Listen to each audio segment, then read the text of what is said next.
Citeo, c'est une entreprise à statut associatif. Sur des activités de service, des activités de médiation autour des questions d'assistance, d'aide, d'orientation et tout ce qui pouvait qualifier à la fois la prévention et la gestion des conflits. Et puis l'objectif au fur et à mesure des années, et donc avant que je décide de rentrer dans la formation sur l'économie de la fonctionnalité et de la coopération, on testait un certain nombre de sujets, à la fois sur la diversification d'activités pour éviter d'avoir un client unique, sur la diversification du métier lui-même et sa constitution, sur la diversification territoriale pour être sur des nouveaux territoires et ne pas être complètement dépendant. La médiation, c'est un coût. On est aujourd'hui dans 6 grands secteurs d'activité,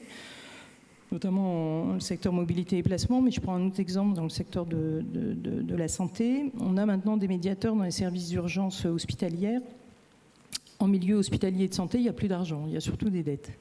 Mais on est encore dans un pays où on soigne bien, très bien, et on doit bien accueillir, y compris dans des services d'urgence de plus en plus encombrés.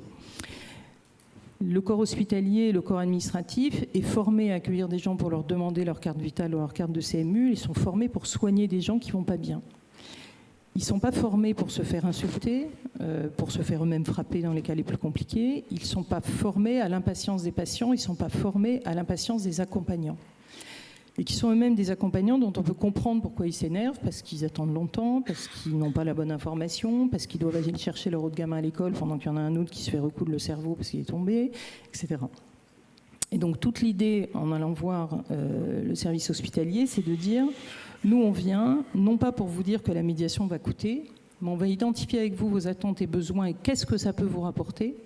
d'avoir un ou des médiateurs dans votre service et dont on va construire progressivement et ensemble le modèle. Donc c'est là où on va devoir à la fois expérimenter et aller chercher les niches d'activité et les niches de performance, mais ensemble,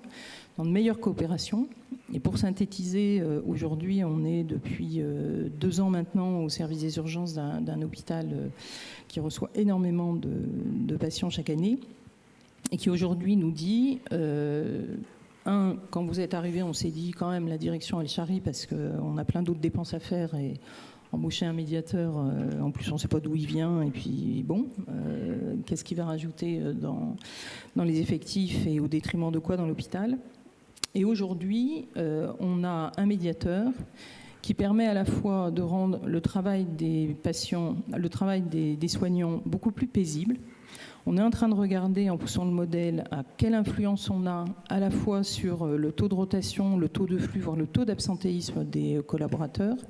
de regarder comment, à leur demande, on développe des offres de formation, de médiation par les pairs PAIR, donc par des médiateurs à la médiation pour les personnels hospitaliers. On pourrait presque penser qu'on creuse notre tombe puisqu'on va former des personnels hospitaliers aux logiques de médiation, mais si on veut que ça fonctionne de mieux en mieux, il faut l'ouvrir aussi à d'autres services de l'hôpital qui posent des difficultés, mais aussi à ouvrir notre modèle au territoire, puisque ce centre hospitalier est inclus dans un territoire qui lui-même connaît un certain nombre de difficultés. Par définition, les dysfonctionnements dans l'hôpital s'invitent de dysfonctionnements à l'extérieur. Et donc, progressivement, on construit un modèle où on a dit, voilà, ça va vous coûter autant. On va vous aider à trouver le financement de cette activité, ce qui est souvent comme ça qu'on démarre et qu'on expérimente. Et puis 2 ans après, on a trouvé le modèle économique, certes à renouveler chaque année, pour regarder comment on va émarger sur le budget de l'hôpital en termes de prestations, peut-être sur le budget de l'hôpital en termes de formation, peut-être sur le budget du quartier dans lequel on est implanté, pour regarder comment on peut gérer aussi en amont tous les dysfonctionnements du quartier qui s'invitent aux urgences de l'hôpital et qui n'ont rien à faire là. Et donc, au fur et à mesure, on a beaucoup travaillé la question de l'évaluation de l'utilité sociale de la médiation sociale et essayé de qualifier en quoi on était utile, en quoi on était performant et quels étaient les impacts que nous avions sur un travail à 360 degrés, à la fois en interne, en externe, auprès de nos clients, notre client, d'autres clients qu'on trouvait, d'autres coacteurs, d'autres partenaires. Est-ce qu'on était dans le marché, est-ce qu'on ne l'était pas et est-ce qu'on était en capacité de faire évoluer ce modèle, y compris avec les mêmes personnes, puisque ça interroge beaucoup l'organisation. Quand quelqu'un vient pour prendre un travail qu'il a embauché en CDI, parce que c'était l'objectif, et qu'on le forme, ça ne veut pas dire qu'on en fait un super médiateur qu'on va pouvoir mettre sur des marchés concurrentiels. Donc ça veut dire qu'il faut aussi fortement faire évoluer le modèle. Et du coup, on a changé notre proposition de valeur en disant qu'on aidait à trouver des solutions pour mieux vivre et agir ensemble. Ce qui veut dire qu'on a été beaucoup moins dans voilà, je vais faire de la médiation, donc vous allez nous commander une prestation, nous on va prévenir les conflits ou les gérer sous des formes les plus élaborées possibles, y compris sur des signatures de non-retour à conflit sur des tables rondes organisées. Mais on va surtout beaucoup plus travailler sur un territoire, sur comment on met ensemble les différents acteurs qui peuvent avoir des besoins communs, se poser la question de savoir si la question de la médiation sociale peut être une réponse pour eux, et si ce n'est pas une réponse, et si c'est plutôt voisin vigilant plutôt que voisin malin, ce sera voisin vigilant. Et moi, comme je ne fais pas de vente de caméras et ni de voisins, mais je suis en dehors de cette question-là. Mais par contre, je peux utiliser ces moyens-là pour proposer des modèles qui soient un petit peu différents. Et donc, on a commencé à travailler plutôt sur des logiques territoriales beaucoup plus larges, en allant chercher avec les clients qui acceptaient de prendre du temps, parce que pour le coup, pour changer de modèle, il faut avoir des partenaires et des clients qui acceptent de prendre du temps pour changer, et pour aller chercher, du coup, quelle était réellement la valeur ajoutée qui était produite et quelle était vraiment la mesure de notre performance. Et on a essayé au fur et à mesure, et je pense qu'on a réussi là, en tout cas, à accompagner, y compris en interne, la qualification de nos personnels pour que ça puisse répondre de mieux en mieux à ces demandes de performance très différentes. Donc au début, on avait plutôt, je disais souvent, des jeunes qui sont à la recherche d'un emploi, qui n'ont aucune qualification, qui râlent surtout parce que évidemment c'est des victimes de la société, donc tout le monde leur en veut, à des personnes de tout âge qui deviennent médiateurs sociaux professionnels et qui sont capables avec nous de répondre à des appels d'offres, puisqu'on les associe aussi à des réflexions sur les offres de services qu'on peut proposer,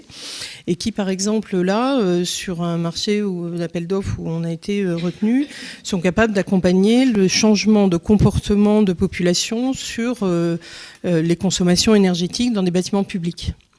Donc, y compris tout ce qui peut créer des formes de conflits parce que c'est pas assez chaud, parce qu'il fait trop froid dans les écoles, parce que ça va pas bien. Ok, donc